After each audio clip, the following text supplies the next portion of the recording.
All right, Mr. Moon, tell me about your classroom duties as a special ed teacher. Like any curriculum related stuff, any major things that you do in the classroom? Well, the main thing that I'm responsible for is to try to make sure that the various needs of the special ed kids are met through our curriculum planning and our lesson planning and things of that nature. I'm fortunate, very fortunate to teach with 3 teachers who understand special ed, they understand students with disabilities, and they're very knowledgeable about what that means for their performance in the classroom. Mm-hmm. And so unlike some special ed collab teachers who become known as the behavior specialists or the behavior guy or the bad guy, mm-hmm. Again, I'm fortunate enough to teach with 3 teachers who understand the whole mix and try as much as possible to treat the collab teacher just like anybody else. So from that standpoint, we have a good working relationship there. And the main thing is just to be aware of what the individual learning needs are of the students and their learning styles and what we might do to enhance their ability to learn. Okay, and you mentioned the students that you're with. How many students with IEPs are you responsible for? In all 3 classes, there are roughly 41, 42 students. That's fluctuated this fall from 40 to 45, depending on people coming and going and schedule changes and things like that. And if it's and then in addition to that, from the class, aside from the class, I have 16 students on my caseload that are not in class. Okay. So if you want to add those to it, that puts it up closer to 60 students. When you say in on your caseload, do you mean like in terms of IEPs? IEPs, yeah. Okay. I'm the guy that's responsible for getting their IEPs written and making sure that students are working toward their goals and objectives that are listed in the IEP, and make sure that mom and dad are informed about what's going on. And in some cases, have a couple of students who are old enough to be their own guardian or their own person, and they can sign for themselves. So in those cases, it's a matter of just keeping mom and dad informed, but the ultimate decision as to what we might ask a student to do in those cases could be the student's decisions themselves. So. Interesting. Have you ever had any conflicts with that, where the like you were making a professional recommendation and the student was just not? That's very rare. Most of the students, even though they've turned 18 or they're 18 and a half, or I have one man that's 19, most of those students understand the role that teachers play and that administrators play and that advisors play in making sure that they stay on the correct career path, curriculum to graduate. So from that, no, not really. Nothing major there. Okay. If at all possible, I mean, obviously without using names, could you get into the types of disabilities that you see the most often and kind of what accommodations you recommend? The most common disability among the students that I serve fall under the category of specific learning disability. Mm-hmm. And in the vast majority of those cases, they have some sort of decoding or deficiency that affects their reading comprehension. It might affect their written expression and the way they write. A lot of students can process the information through their heads and get it through their brains and out through their verbal discussion, mm-hmm. but have difficulty getting it on paper. And I use a phrase a lot of times in talking with those students. I said, well, okay, we've talked about that, and I understand that you know the answer, but now we've got to figure out a way to have that information that you process through here come down through your arm and just flow right out of that pencil. Right. And sometimes that puts a student at ease because they understand have difficulty in. A lot of times understanding that difficulty is half the battle won, because they realize that there are ways that they can improve and help that disability not necessarily have a negative impact on what they do. Are there any kinds of like assistive technologies that would help with that specific problem, or? Yeah, there are. If a student, for example, is an auditory learner, there are devices that we could employ to assist with that.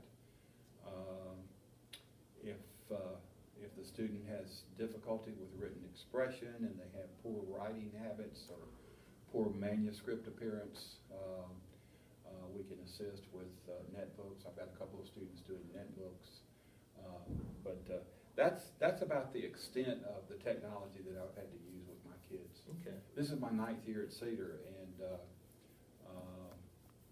I've had a couple that have used auditory devices, a couple that have used and found beneficial books on tape, that sort of thing. We don't use that as much anymore because so much is available to them on their own personal device that they can get themselves. So, and that makes it more personal to them, and they are able to take better ownership of it because they can get it themselves. Right. And it's not something that Mr. Moon has given them or that some teacher has given them. Right. You know, the teacher can say, okay, this is what you need to find, or this is what you need to study, and here's where you can go, and they'll go and find it themselves. So, but yes, there's a whole array of technology that is available. That just so happens that the only two I've had to use with my particular caseloads have been the auditory devices and the netbooks. Okay, nice. What would you say is the most challenging aspect of your job, or frustrating? Well, without a doubt, it's the ability to, or the when to know exactly to back off when a student's having a particularly bad day, you might say, or where to draw the line in dealing with students. My philosophy is that, and I think the philosophy of special education in general is that these students, even though they have disabilities, still have the capacity and the ability to learn. We just, excuse me, we just have to find out where they fall on the spectrum and where that capacity meets difficulty, and we need to know where that happens so that we can help them overcome that incapacity that they think they have. And how much support do you get from school administration, just kind of day to day? Well, that's keeping in mind that we were not showing this to school administration. That's a difficult question to answer, Yeah. but the fact of the matter is, outside of our EXC administrator who's on board with us and who is new this year, I have very little interaction with the administration. I'm not sure they fully understand the ramifications of special ed and what federal laws entail. It's easy for administrators to kind of position themselves behind that federal law phrase and say, well, we've got to do this because of that. Yeah, well, you know it's federal law. And you know when you get a statement like that they really don't understand what is occurring because they can't or won't explain it in terms or talk about it in terms other than, well, you know it's federal law. You know? So I'm a little bit disappointed. In fact, a lot disappointed. All of us co-lab teachers are disappointed this year because we come back with only one planning period when our co-lab general ed cohorts have two, and we were told that the reason that you can't have two planning periods is because we would have had to hire 10 special ed teachers, new special ed teachers to do that. And of course, you know, we threw our hands up and said, really? Yeah. You know, so if in fact that is the case, then that's sort of an indictment of the lack of understanding of special ed Yeah. needs to occur, because, you know, we deserve to have our planning because we have things to do, just like the gen ed teacher has to do. And I think the less an administrator has to do with special ed, I think the more comfortable they are with special ed. Mm-hmm. So fortunately, we have a good special ed staff here. Right. So, you know, it's not like we have to run to them with everything that we do. Mm-hmm. That's a good thing, Yeah. because we would have some difficulty if we had to do that a lot. Yeah. From whom do you feel like you get the most support, and how could Lisa and I, as like upcoming first-year teachers, help provide that support? Well, first of all, with regard to you guys, the thing that I've noticed so much is that you're open to new experiences, and you're open to whatever's going on in the classroom, whether it be something positive or negative. And I think that's the first thing a new teacher has to understand and know how to deal with, is the environment that they're going into. You know, Cedar is a difficult place to teach. We unfortunately get a bad rap sometimes. Cedar's a lot better school than maybe the community perceives us to be. You know, you guys apparently understand the things that we're up against here, and I think you've handled it well. And my hope would be that you just continue to learn and grow in that aspect of it, because that's something you'll have to deal with no matter where you are. As far as support in other areas, our EXC team leader this year, who is new, is very supportive. Excuse me, please ignore that bell. Okay. Thank you. We will ignore that bell. But our new EXC team leader this year, who's here for the first year, is very supportive and very accessible, and that's something we haven't had in the past. Mm-hmm. So we normally are able to solve our problems right there at that point, rather than have to go to an administrator who's in charge of special ed. Nice. Well, just to end on a high note, I guess, what do you think is the most enjoyable thing about being a special ed teacher here at Cedar? The kids. The kids. When I first came here, I was like a lot of people in the community who thought, well, you know, Cedar's just, gosh, why do you want to go to Cedar? You know? Mm-hmm. And I know, you know, my wife taught here for 6 years, and she started her career when we moved back from Georgia.